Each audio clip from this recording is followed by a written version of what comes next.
तो प्यारे बच्चों, गुड मॉर्निंग। बहुत दिनों से हम रिलेशंस के बारे में पढ़ रहे हैं, धीरे धीरे इस चैप्टर को खत्म करने पर आ रहे हैं। आज हम इक्विवेलेंस क्लास के बारे में पढ़ेंगे। क्या कर देती है इक्विवेलेंस क्लास, क्यों डिफाइन करें इक्विवेलेंस रिलेशन। तो हेडिंग लगाएंगे equivalence class.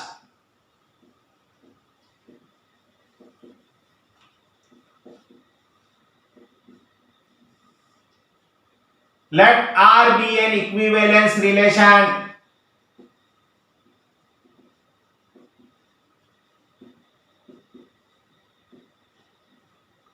on a set A. If A belongs to A, then the set of all those elements of A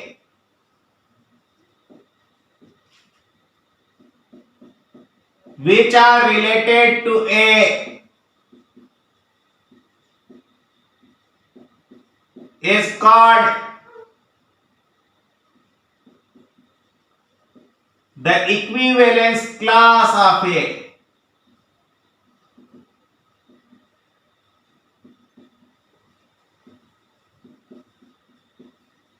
It is denoted by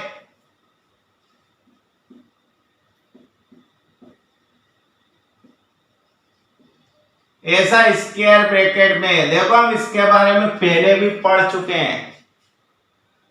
मैंने ए की इक्विवेलेंस क्लास कहने का मतलब क्या था कि कैपिटल ए के उन सभी एलिमेंट्स का कलेक्शन जो ए से रिलेटेड है। Thus equivalence class of A is equal to A के वो सारे एलिमेंट जो स्मॉल ए से रिलेटेड हैं। बोलो, ऐसा ही था। आज हम इसकी प्रॉपर्टीज को पढ़ेंगे कि वास्तव में इक्विवेलेंस क्लास में क्या प्रॉपर्टी होती है, इससे सेट का हम क्या कर सकते हैं। तो पहली प्रॉपर्टी देखेंगे, since R is an equivalence relation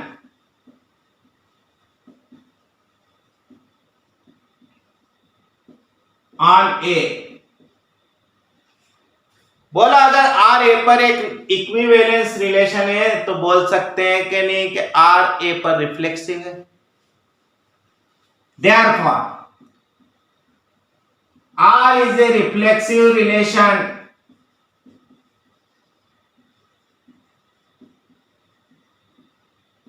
on A। बोला, रिफ्लेक्सिव का मतलब क्या था कि A का हर एलिमेंट खुद से रिलेटेड है। तो यूं लिख सकते हैं कि A, हमेशा R में है। ध्यान देना, अगर X A से रिलेटेड होता था तो X A की इक्विवेलेंस क्लास में होता था। Since A related to A, तो हम यूं लिख सकते हैं कि A की इक्विवेलेंस क्लास में होगा। माने हर इक्विवेलेंस क्लास नॉन एम्प्टी होती है। जिस एलिमेंट की इक्विवेलेंस क्लास बनाई जाती है वो एलिमेंट तो कम से कम उसमें होता ही होता है। तो पहली प्रॉपर्टी क्या सीखी कि A इज नॉन एम्प्टी। बोला, लिख सकते हैं ऐसा। माने हर इक्विवेलेंस क्लास में कम से कम एक एलिमेंट जरूर होता है। दूसरी प्रॉपर्टी देखेंगे, late A, B belongs to capital A be such that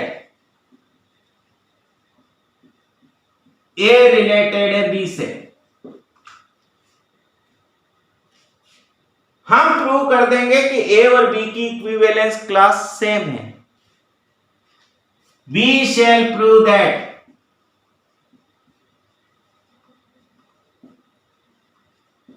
equivalence class of A is equal to equivalence class of B। सोचो इक्विवेलेंस क्लास ऑफ ए मतलब क्या? ए के उन एलिमेंट का कलेक्शन जो ए से रिलेटेड है। अरे ये भी एक सेट है, ये भी एक सेट है। दो सेट को इक्वल कैसे प्रूव करते हो? तो एक दूसरे का सबसेट बता देते हो कि नहीं? तो पहले हम प्रूव करेंगे कि equivalence class of A subset है इक्विवेलेंस क्लास ऑफ बी की। फिर प्रूव करेंगे कि equivalence class of B subset है इक्विवेलेंस क्लास ऑफ ए की। Let x belongs to a be arbitrary, then सोचो x a में है, इसका मतलब क्या है कि x a से रिलेटेड है। पर हमारे पास तो a b से रिलेटेड था, बट a रिलेटेड है b से। Therefore x, a related x, a belongs to r, a, b belongs to r। और सोचो r एक इक्विवेलेंस रिलेशन है, तो r डेफिनेटली ट्रांजिटिव है। तो ऐसा नहीं लिख सकते कि x, b belongs to r। बोलो x b से रिलेटेड हो गया, जो b से रिलेटेड होगा वो b की इक्विवेलेंस क्लास में होगा। तो x कहां चला गया? इक्विवेलेंस क्लास ऑफ b लिख सकते हो।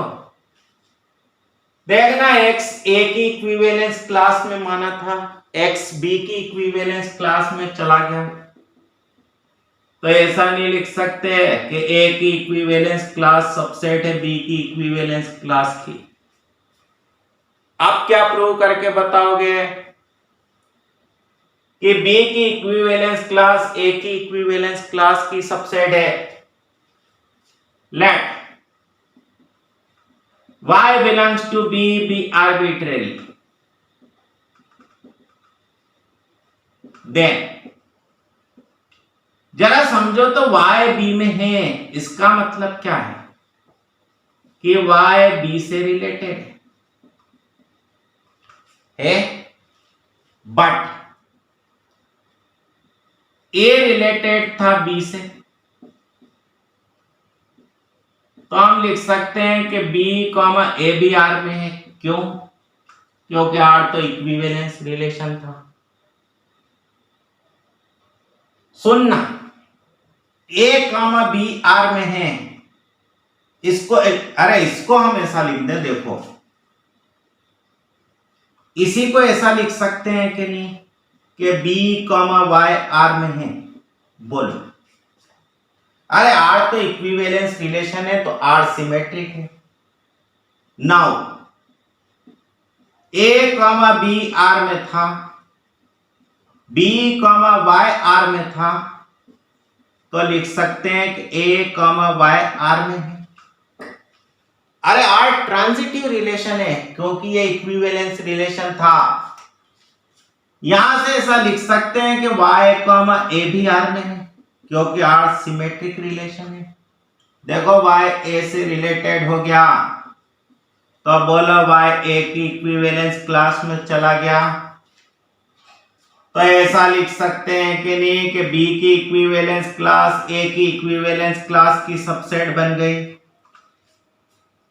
जरा एक और दो को मिला, a की इक्विवेलेंस क्लास b की इक्विवेलेंस क्लास की सबसेट है, b की इक्विवेलेंस क्लास a की इक्विवेलेंस क्लास की सबसेट है। तो ये दोनों बराबर है कि नहीं?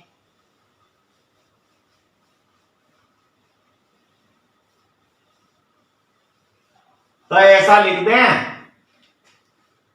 From 1 and 2 a is equal to b।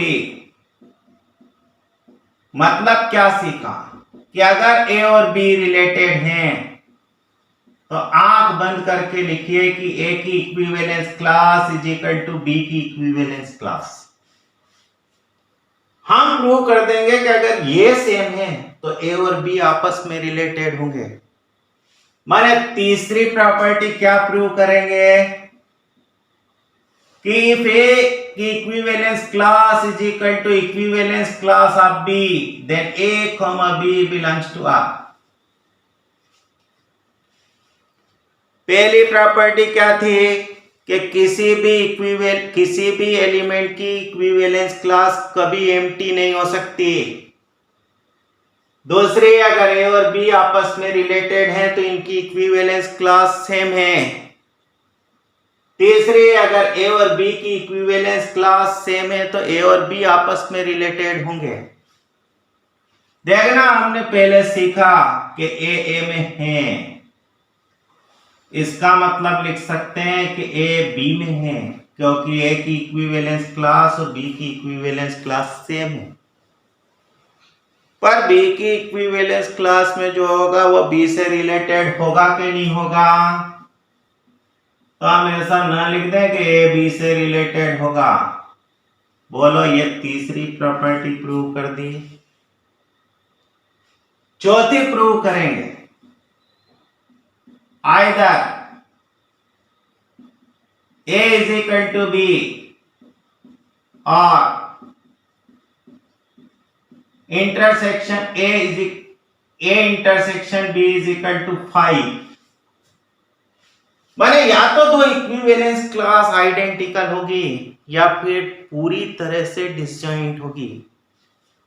हम मान लेते हैं साहब कि ये डिसजॉइंट नहीं है, तो हम बता देंगे कि ये सेम है, आइडेंटिकल है। सपोज क्या माना कि equivalence class of A intersection equivalence class of B not equal to 5। क्या प्रूव कर देंगे कि इन दोनों की इक्विवेलेंस क्लास सेम है। Then we shall show that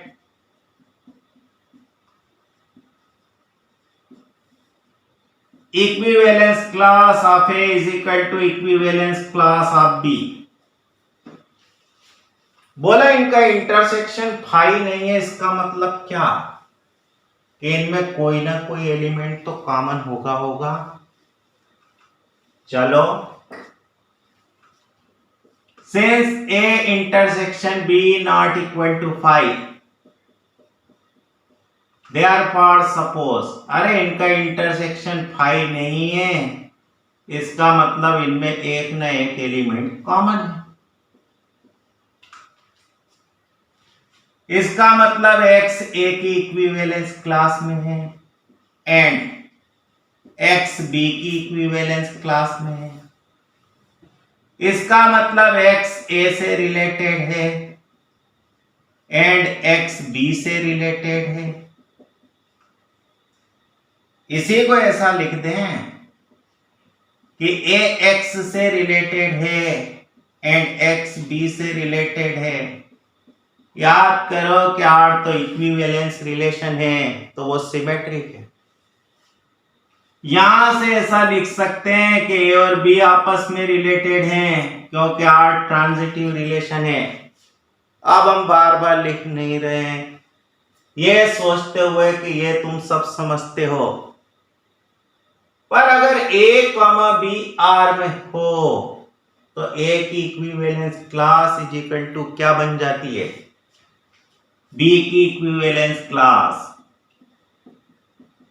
ऐसा लिखते हैं, therefore two equivalence classes are either identical or disjoint। अब सपोज करो कि A कोई सेट है, उस पर R एक इक्विवेलेंस रिलेशन डिफाइन किया है, तो बोलो R के एलिमेंट्स की अलग A के एलिमेंट्स की अलग अलग इक्विवेलेंस क्लासेस बनेगी। इन सबका यूनियन कर दोगे तो वापस से A बन जाएगा। यही सेट A का पार्टीशन कहलाता है। तो हेडिंग लगाएंगे, partition of the set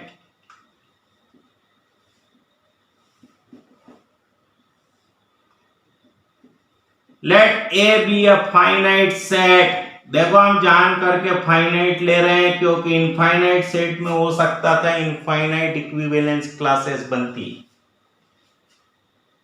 and R be an equivalence relation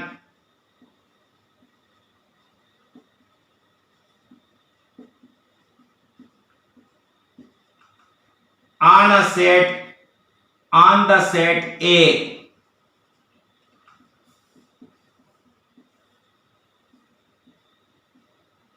then are partitions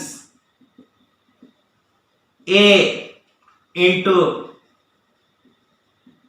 distinct equivalence classes। A क्या करेगा, ए को डिस्टिंक्ट इक्विवेलेंस क्लासेस में तोड़ देगा। The union of all these equivalence classes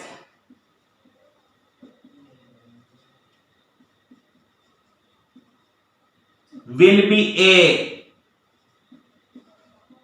in सभी इक्विवेलेंस क्लासेस का collection क्या बनेगा, इनका यूनियन कर दो तो वापस ए बन जाता है। तो साहब ए फाइनाइट सेट था तो ए की इक्विवेलेंस क्लासेस भी फाइनाइट होगी कि नहीं। मान ले कि वो इक्विवेलेंस क्लासेस जो डिस्टिंक्ट इक्विवेलेंस क्लासेस थी वो कुल के बनी। कौन कौन सी बनी, हमने लिख दिया उनका नाम A1 A2 AK। ये डिस्टिंक्ट थी तो इनमें कोई एलिमेंट कॉमन नहीं होगा क्योंकि दो डिस्टिंक्ट इक्विवेलेंस क्लासेस पूरी तरह से डिस्जॉइंट होती हैं। तो हम यूं लिख सकते हैं A is equal to A1 union A2 union dash dash dash union AK। इन इक्विवेलेंस क्लासेस का जो कलेक्शन होता है वही सेट ए का पार्टीशन कहलाता है। The collection of all distinct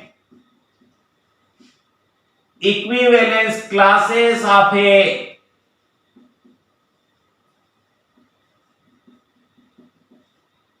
is called the partition of A।